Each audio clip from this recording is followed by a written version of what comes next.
Hello student, कैसे हैं आप लोग? होपफुली अच्छे होंगे।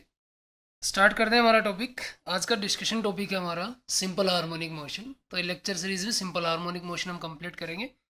और सिंपल हार्मोनिक मोशन चूज करने का देखो दो रीज़न है। अभी जेई मेंस का फर्स्ट अटेम्प्ट आ रहा है, तो वो टॉपिक जो इजी हैं वो कवर करना पहले ज़रूरी है। तो इसमें तीन टॉपिक हैं आपके, एसएचएम एंड वेव। वेव में आपकी दो टाइप की वेव हो गई, string wave and sound wave. SHM और वेव को एक साथ हम क्यों पढ़ते हैं? क्योंकि एसएचएम का एक्सटेंडेड फॉर्म है वही आपकी वेव मोशन।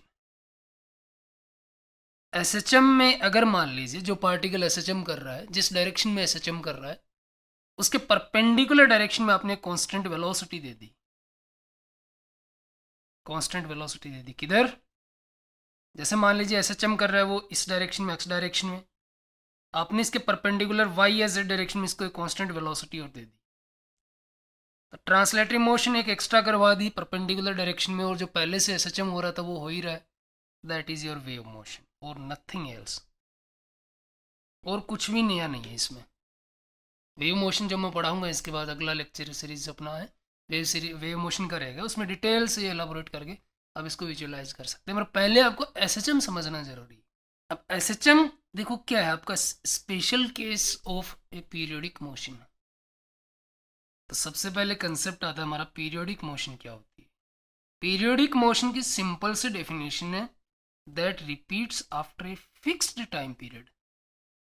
रिपीट तो होती है मोशन, लेकिन कितने टाइम बाद? फिक्स्ड। ऐसा नहीं कि एक बार 2 सेकंड बाद हो गई, अगली बार 2 महीने बाद हो रही है, ऐसा नहीं। फिक्स्ड टाइम पीरियड होना चाहिए। That is your periodic motion. Always remember, always remember कि पीरियडिक मोशन का मतलब रिपीट होने वाली मोशन। मोशन रिपीट तभी हो सकती है जब उसको फोर्सफुली रिपीट करवाया जाए। ऐसे रिपीट हो ही नहीं सकती कोई मोशन। जैसे आप खुद का ही मान लीजिए, आप एक दिन पढ़े, अच्छे सिंसियरली पढ़े, अगले दिन आपका मन नहीं करेगा पढ़ने का, तो वहाँ आपको ड्राइविंग फोर्स क्या है? या तो आप अपना कैरियर है, या फिर एग्जाम में आपको डर लगेगा, या फिर आपको कंपटीशन लग रहा है, आपको अच्छे मार्क्स लाने हैं, अपने पेरेंट्स के जो भी एक्सपेक्टेशन है उन पे खरा उतरना है। और मान लीजिए वो मोटिवेशन फोर्स आपके लिए काम नहीं कर रहा है, तो आपको पेरेंट्स को फोर्सफुली आपको पढ़ाना पड़ेगा, टीचर को फोर्सफुली आपको पढ़ाना पड़ेगा। तो शेड्यूल बनाना जो बोलते हैं ना कंटिन्यूटी, वो रिपीट अपने आप हो ही नहीं सकती। आपके लिए एक ड्राइविंग फोर्स होना जरूरी है। पार्टिकल भी वैसे बिहेव करता है। अगर कोई मोशन रिपीट हो रही है, इसका मतलब कोई ना कोई फोर्स एक्ट कर रहा है। अब वो फोर्स किस तरीके से एक्ट कर रहा है वो डिसाइड ये करेगा कि वो पीरियोडिक मोशन किस टाइप की होगी। आई होप पीरियोडिक मोशन का आप मतलब समझ गए। अच्छा, इसका एक एग्जाम्पल आप देखिए। इसके कुछ एग्जाम्पल हैं। इसका एग्जाम्पल है uniform circular motion. Uniform circular motion का मतलब क्या समझते हो आप? यूनिफॉर्म सर्कुलर मोशन, यूनिफॉर्म का मतलब होता है when tangential acceleration is zero, your speed of particle is constant. अब a t is equal to क्या होता है? A t is equal to alpha r होता है। अगर ए टी जीरो, इसका मतलब एल्फा भी आपका जीरो। तो यूनिफॉर्म सर्कुलर मोशन में टाइम पीरियड आप देते हो T is equal to 2 pi angular velocity omega. इसका टाइम पीरियड फिक्स रहेगा, ओमेगा जब तक फिक्स रहेगा। और ओमेगा फिक्स कब तक रहेगा? When alpha is zero. Naturally occur होने वाली आपकी पीरियोडिक मोशन कौन कौन सी हैं? Revolution and rotation of earth, moon, कोई भी प्लानिट हो, रिवॉल्यूशन और रोटेशन ऑफ अर्थ एक फिक्स्ड टाइम पीरियड के बाद रिपीट होता है। और ये किसके रेस्पेक्ट होता है? विद रेस्पेक्ट टू सन।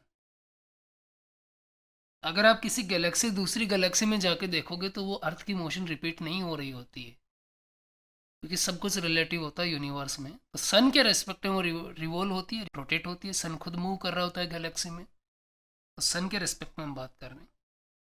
मोटा मोटी आप यूँ समझिए। और भी बहुत सारे इसके एग्जाम्पल हो सकते हैं। अच्छा, इसमें जो है एसएचएम जो आपकी होती है उसमें भी टाइम पीरियड कांस्टेंट रहता है। तो एसएचएम भी आपकी पीरियोडिक मोशन है। कैसी मोशन है? Periodic motion. तो पीरियोडिक मोशन का एक स्पेशल केस है एसएचएम। बट इसके बीच में एक और स्पेशल केस आता है, दैट इज योर ओसिलेशन।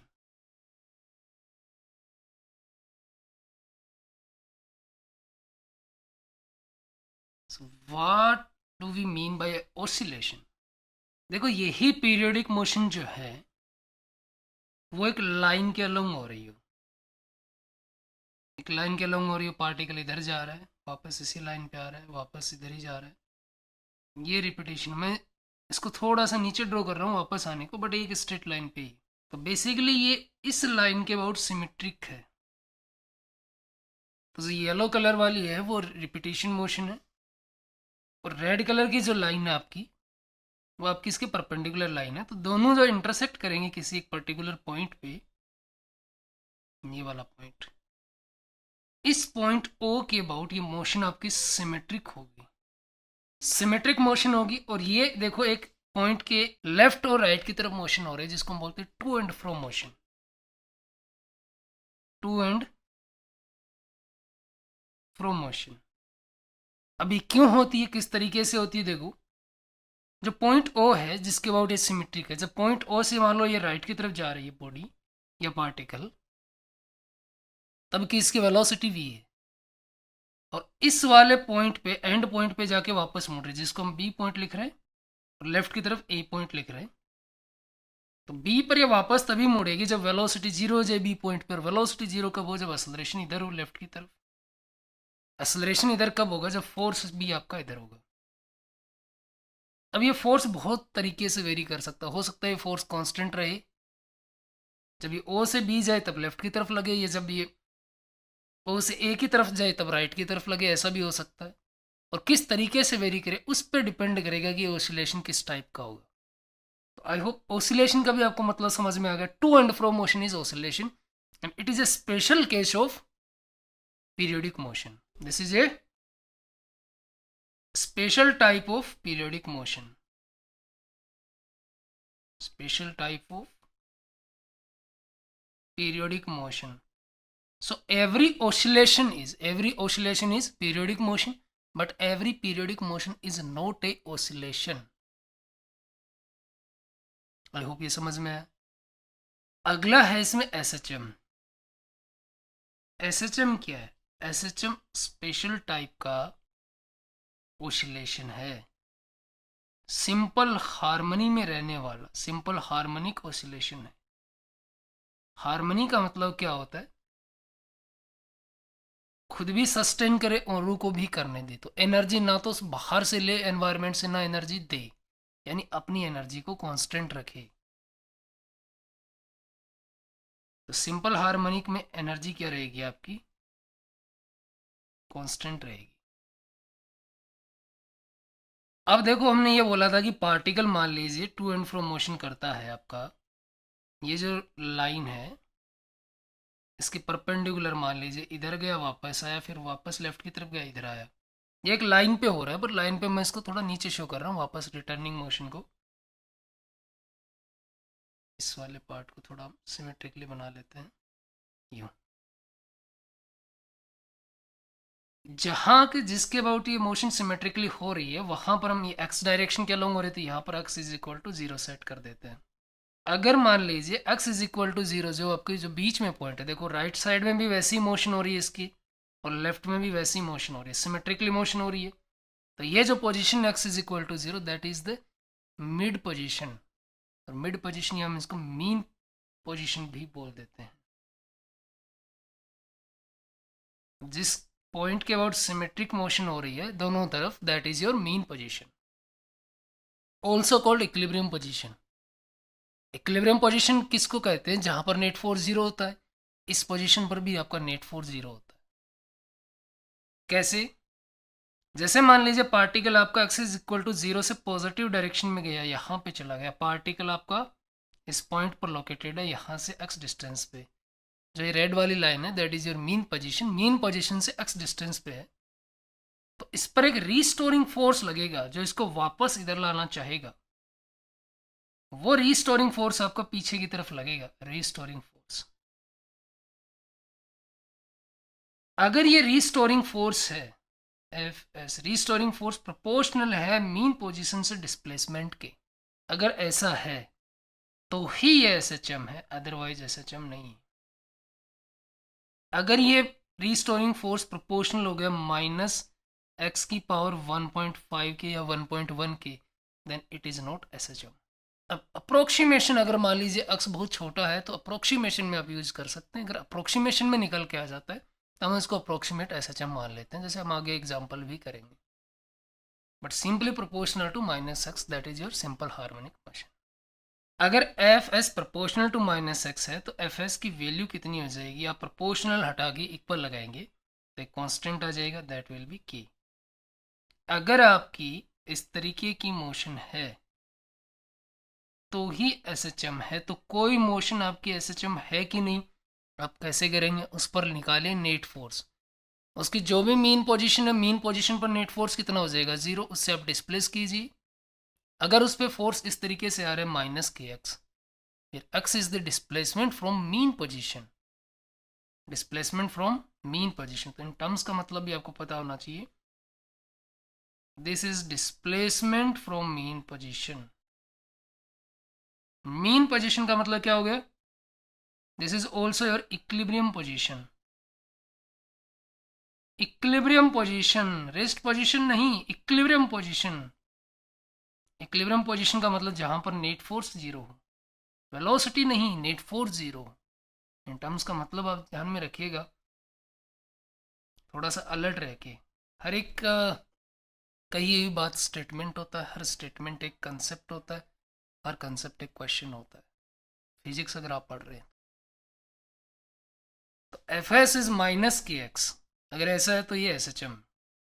अब देखिए, ये जो पार्टिकल मोशन कर रहा है, अगर इसका मास आपका स्मॉल m है तो ये नेट फोर्स है। नेट फोर्स को आप क्या लिखोगे? Mass into acceleration is equal to -kx।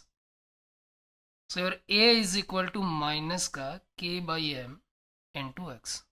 a is your simply acceleration, तो a को आप यूं भी लिख सकते हैं dv/dt, या फिर आप यूं लिख सकते हैं d2x/dt²। a की जगह आप पुट करेंगे तो ये हो जाएगा d2x/dt² is equal to minus का k/m इनटू x। ये आपके स्टैंडर्ड सेकेंड ऑर्डर की डिफरेंशियल इक्वेशन है। इसका सॉल्यूशन जो निकल के आएगा बेटा, यहाँ पर वेरिएबल x है। x is your position of the particle. कहाँ से? मीन पोजीशन से। x is the position of particle from mean position और इक्विलिब्रियम पोजीशन। इसका जो स्टैंडर्ड सॉल्यूशन निकल के आता है, that is your x is equal to a sine omega t plus theta. अब इसमें देखो बहुत सारी टर्म नहीं आई हैं, इनका मतलब क्या है वो भी हम देखेंगे। x is the position of particle. तीन नई चीजें निकल के आई हैं, कौन कौन सी? एक तो a, कैपिटल A, एक ओमेगा और एक theta.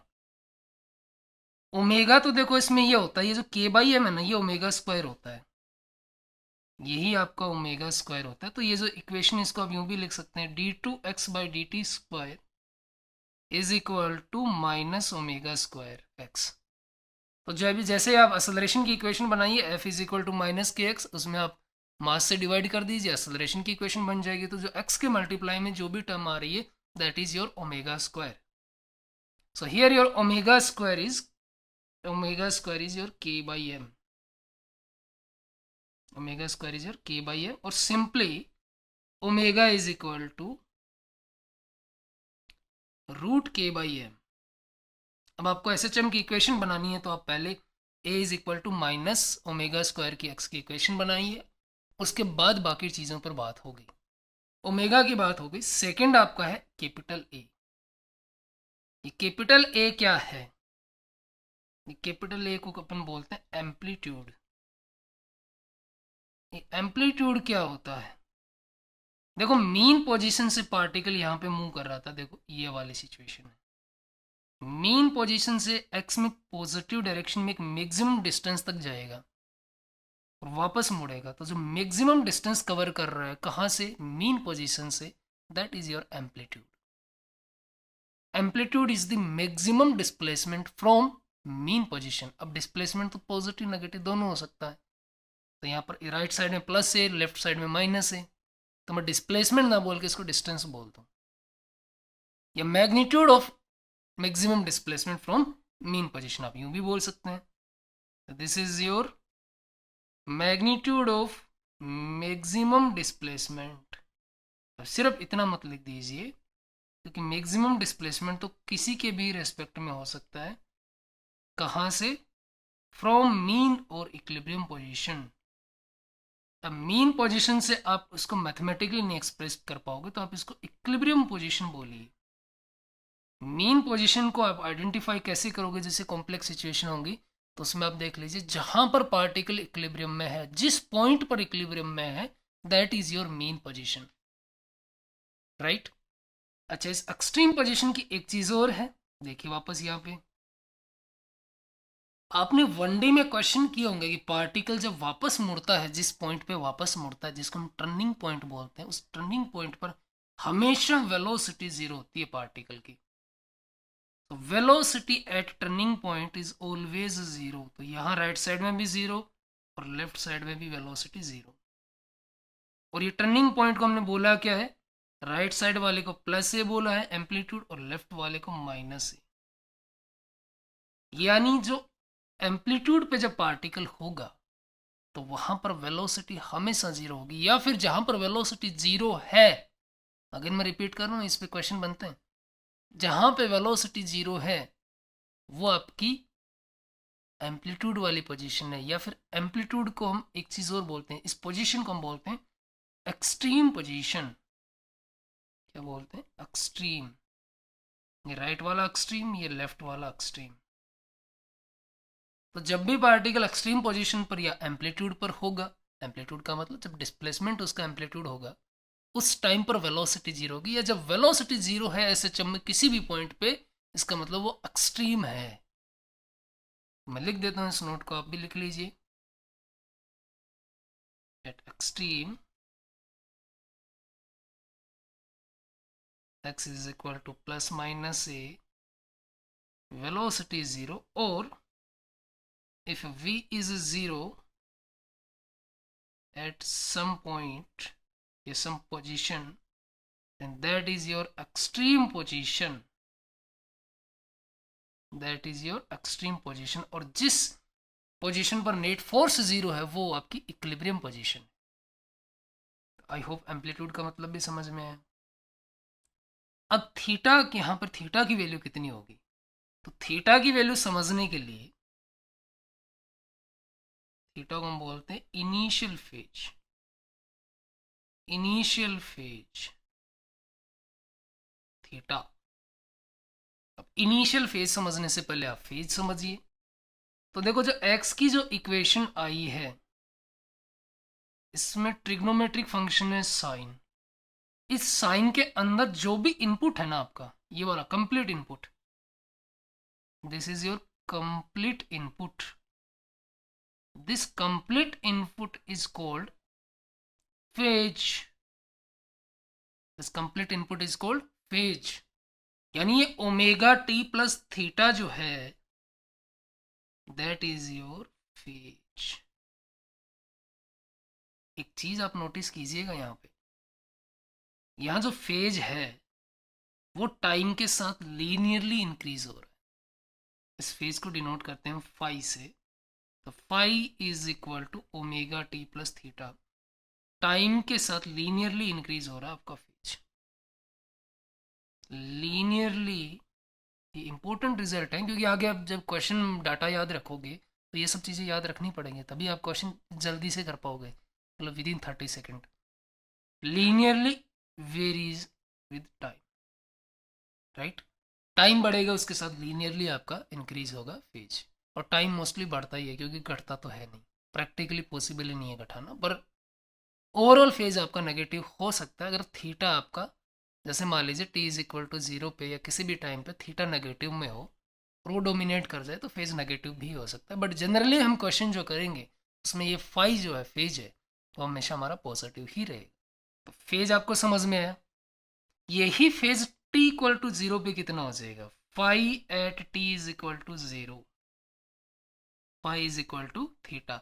This is called your initial phase. अब इस इनिशियल फेज को कैलकुलेट करने का एक तरीका है, वो तरीका भी मैं आपको बताऊंगा क्वेश्चन के थ्रू भी और ऐसे भी थ्योरी में भी। आई होप ये टर्म्स आपको समझ में आई। This is simple equation of SHM. Omega आप कैसे कैलकुलेट करेंगे? ओमेगा आप ये इक्वेशन बनाएंगे, उसमें जो आपका a is equal to minus omega square x term बनेगी। एम्पलीट्यूड कैसे निकालेंगे? आपको मैक्सिमम डिस्प्लेसमेंट गिवन रहेगा या फिर आप उसको कैलकुलेट करेंगे। और थीटा आप कैसे कैलकुलेट करेंगे? टी इज इक्वल टू 0 पे जो फेज है that is your initial phase. अब क्वेश्चन आता है how to find the phase और initial phase. Phi initial phase देखो आपका स्पेशल केस है टोटल फेज का। एसएचएम की हम इक्वेशन क्या लिखते हैं? X is equal to a sine omega t plus theta. ये ओमेगा टी प्लस थीटा आपका फेज कहलाता है। तो x is equal to a sine phi.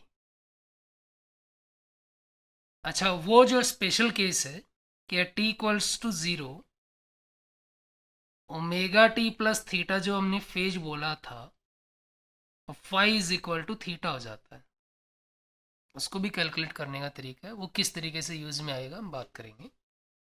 तो देखो ये आपके पार्टिकल, ये वाली जो इक्वेशन है x is equal to a sine phi, तो हम फाई को और पोजिशन को रिलेट करते हैं कि कहाँ पर कितना फेज होगा। ये आपकी main position x is equal to 0, particle right में ए तक जा रहा है, लेफ्ट में ए तक जा रहा है।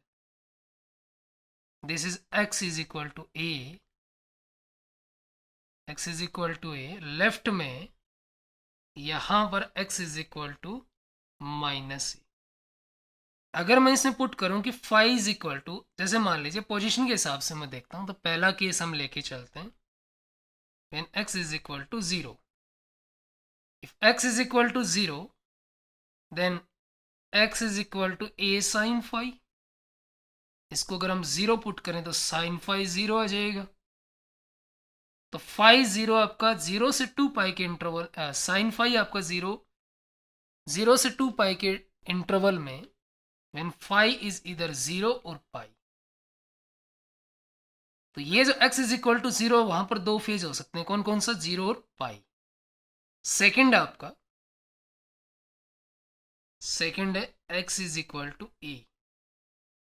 तो इसमें आप x is equal to a sine phi is equal to a put करेंगे तो आपका जो साइन फाई आ जाएगा दैट विल बी 1। ये एक ही केस में पॉसिबल है when phi is equal to pi by 2, यानी राइट वाली एक्सट्रीम पे फाई की वैल्यू कितनी हो सकती है? पाई बाय 2। अब होता क्या है, जब पार्टिकल यहां से x इज इक्वल टू 0 पे चलता है, राइट की तरफ अगर मूव कर रहा है, मान लीजिए पार्टिकल यहां से चल रहा है, राइट की तरफ मूव कर रहा है आपका, अगर राइट की तरफ मूव कर रहा है तो फिर इसका जो फेज है वो यहाँ पे 0 होगा।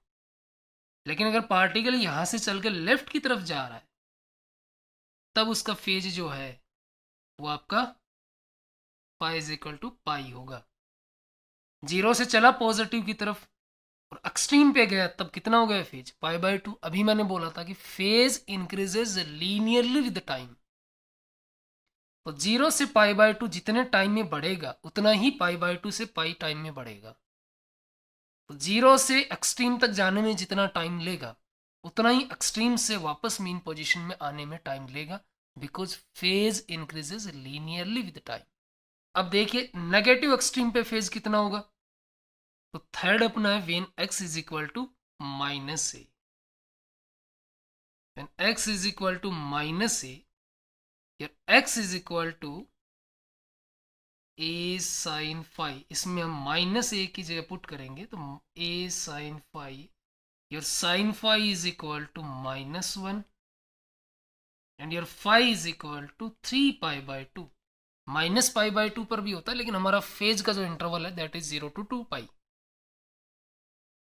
यानी इस पोजीशन पे आपका फेज कितना हो गया? ये हो गया आपका 3 पाई बाय 2। अब समझ में आ गया होगा। अब यहां पर 3 पाई बाय 2 हो गया, तो वापस जब यहां पर 0 पे आएगा, देखो इस लाइन के अलोंग, तो यहाँ फेज अगेन 2 पाई हो जाएगा। 2 पाई फेज को आप अगेन 0 लिख सकते हैं। तो बेसिकली आप यूँ समझिए x इज इक्वल टू 0 से चलेगा 0 फेज के साथ, एक्सट्रीम पे जाएगा तो पाई बाय 2 फेज हो गया। अब एक्सट्रीम से वापस मीन पोजीशन आया तो इसका फेज अगेन पाई बाय 2 से बढ़ गया। इसका मतलब यहाँ से यहाँ तक जाने में जितना टाइम लिया उतना ही यहाँ से यहाँ तक आने में लिया। अब 0 से नेगेटिव एक्सट्रीम तक गए तब अगेन फेज कितने से बढ़ा, π/2 से, तो यहाँ पे भी सेम टाइम लगेगा। और फिर एक्सट्रीम नेगेटिव एक्सट्रीम से मीन तक आया तब भी फेज आपका π/2 से बढ़ा। तो हर एक इंटरवल में आपका टाइम जो ले रहा है ये सेम ले रहा है, क्योंकि फेज सेम से इंक्रीज हो रहा है। अब टोटल टाइम पीरियड अगर इसका कैपिटल टी है, टोटल टाइम अगर पीरियड इसका कैपिटल टी है, तो यहां से जब ये चला तब t इज इक्वल टू 0 था, जब ये एक्सट्रीम पे गया तो टोटल टाइम का हाफ हो जाएगा, सॉरी 1/4 हो जाएगा, क्योंकि टोटल 4 पोर्शन ऐसे कवर कर रहा है। वापस यहां पर आएगा तब small t is equal to capital T/2 हो जाएगा। तो मीन पोजीशन से एक्सट्रीम तक जाने में कितना टाइम लेगा, कैपिटल T/4। एक्सट्रीम से मीन तक आने में अगेन कैपिटल T/4। मीन से मीन तक आने में कितना टाइम लेगा, T/2। लेफ्ट वाले एक्सट्रीम तक, नेगेटिव एक्सट्रीम पर ये पहुंचेगा 3T/4 पे, और कैपिटल टी पे वापस ये उसी मीन पोजीशन पे आ जाएगा। तो इस पूरी जर्नी के दौरान 3 चीजों को हमें रिलेट करना है। कौन कौन सी चीज, एक तो पोजीशन बोले तो एक्स को रिलेट किसके साथ करना है, फेज के साथ रिलेट करना है, दैट इज योर फाई। तीसरा टाइम, कि कितने टाइम पर उस पोजीशन पे होगा। इन तीनों चीज को हम रिलेट करेंगे इसी तरीके के डायग्राम से। यहां पर देखो मैंने रिलेट भी किया है, पर मैंने सिर्फ 4 केसेस लिए, 4 स्पेसिफिक पोजीशन है, या पोजीशन तो आपकी 3 ही है, एक तो मीन पोजीशन और 2 एक्सट्रीम पोजीशन। अब मीन और एक्सट्रीम के बीच में भी बहुत सारी पोजीशन होती हैं, उन पोजीशन पर भी हम इन तीनों को रिलेट करेंगे। बट ये वाला लेक्चर ऑलरेडी आपका काफ़ी लंबा हो गया है, इसी को हम कंटिन्यू करेंगे अगले लेक्चर में। Okay, thank you.